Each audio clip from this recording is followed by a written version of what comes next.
Hey everyone, welcome back. Hope you're having a fantastic day so far.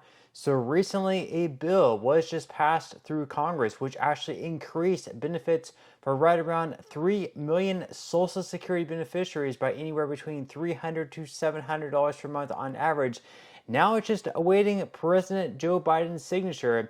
Well, it was originally proposed that he was supposed to be signing this into law tomorrow on Monday, but that's actually been bumped up today in some surprisingly good news. So we are going to be covering that in today's video, plus a few more related news in regards to Social Security as well. But before we go ahead and dive into it for today, if you would like to receive up to $200 in free stock or $200 in free cash, in a pinned comment below, I will be leaving a link to Robinhood. All you have to do is once you click on that link is just sign up for a free account and then simply link your bank account. You do not even have to make an opening deposit. At that point in time, Robinhood will be sending you one free stock worth all the way up to $200. And if you really just have the cash, all you have to do is once you receive the free stock is just sell it for what it's worth and then transfer the cash value right back to your bank account.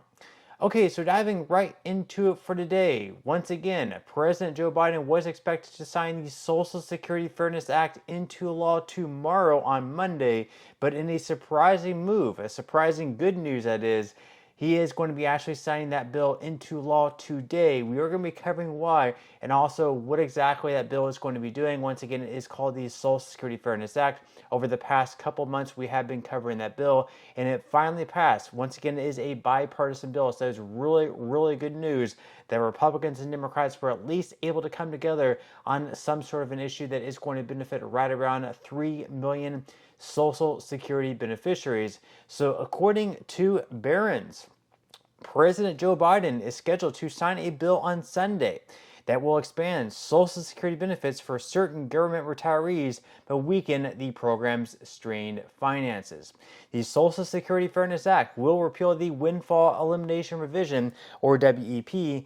It reduces Social Security benefits for certain public sector workers who receive pensions from a job where they didn't pay Social Security payroll taxes and who also qualify for some Social Security through other employment.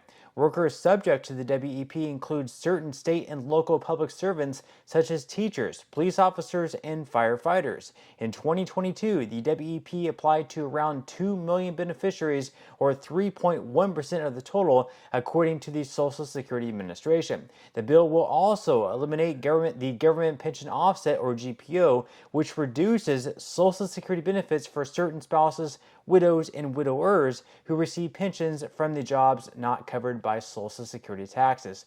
So again, this is going to impact right around 3 million Social Security beneficiaries.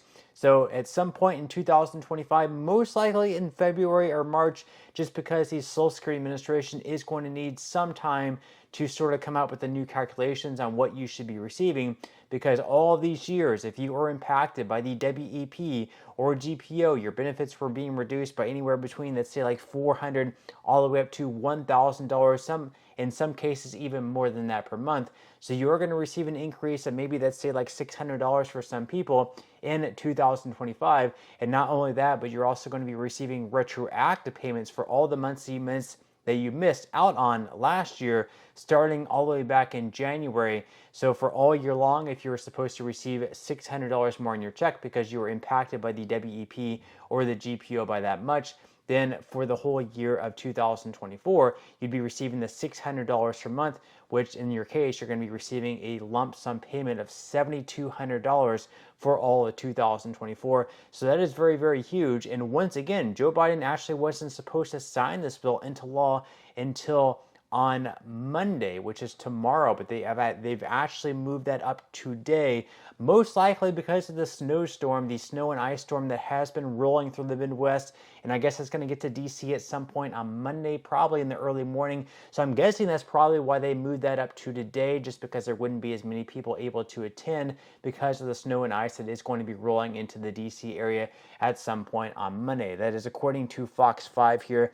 They say that when will the snow start in DC? They say that computer weather model guidance does differ on the timing of exactly when the snow will start to fall in the DC region, but the Fox 5 DC weather team is leaning towards a start on Sunday night, possibly sometime after 6 p.m. So I'm guessing they're probably going to have this signed into law at some point around noon, maybe even before I release this video for today. If you are in the area, the Midwest or any of those states that were hit with a lot of ice and snow, hopefully you kept your power, hopefully you're staying warm, hopefully you're staying safe, hopefully you're able to get enough food and stuff like that. I know I saw a lot of pictures of the grocery stores where they were just completely empty from people going out there and just stocking up on food just in case they weren't able to get out for a few days. Who knows what's going to happen, but most of all, definitely stay safe if you were impacted. Leave your comments below if you were impacted, how much snow you're getting, and your personal experience with all of that. Now, of course, also next week we do have the first payments for Social Security retirees and disability with that cost of living adjustment. You can see the payment schedule there up on the screen. So once again, on Wednesday, January 8th, those payments are going to be going to those born between the 1st and 10th of any given month. Then the following Wednesday, on the 15th, those payments are going to be going to those born between the 11th and 20th of any given month. And then finally on January 22nd, the fourth Wednesday of the month, if you were born between the 21st and 31st of any given month, you can expect to receive your cost of living adjustment increase payment to be going out on this date. And then as far as SSI recipients go, on January 31st, your February payment is going to be coming a little bit earlier because February 1st is going to be falling on a Saturday. And anytime the first of the month falls on a Saturday, a Sunday, or a holiday, you're just going to be receiving your payment a little bit earlier. So for SSI beneficiaries, you are going to be receiving your second cost of living adjustment increase payment on January 31st. Now, in some other Social Security news, there's been a lot of talk out there, kind of a lot of controversy and infighting between Republicans like we have Vivek Ramaswamy, Elon Musk, Donald Trump, and all of Donald Trump's supporters are talking about the H-1B visa, and that's basically where we're bringing immigrants from outside the country to fill in different jobs, specifically like in the tech industry. So we have one end of the sector that said we should be filling these jobs with Americans and putting America first rather than bringing people from outside of other countries.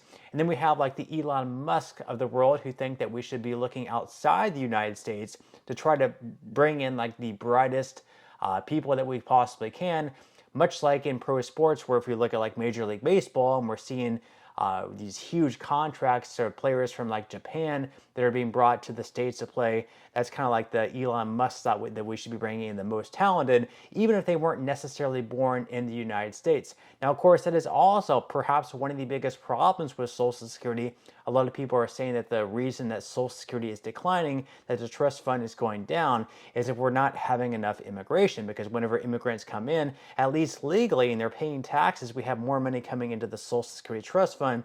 And since we don't have enough, I guess, legal immigration coming in, these immigrants actually paying taxes that are going into the trust fund, there has also not been as much money flowing into the trust fund, and that's also creating a problem as well. So according to the Motley Fool, they say that most of the legal migrants who enter the U.S. are young, which means they will spend decades in the labor force positively contributing to Social Security's financial health through work before one day collecting a retired worker benefit of their own.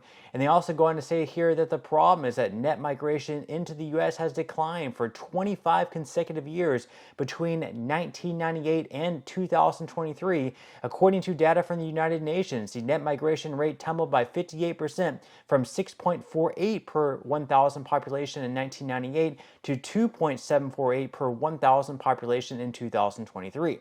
Instead of 1,244,000 net legal migrants entering the U.S., only around 958,700 people migrated to the U.S.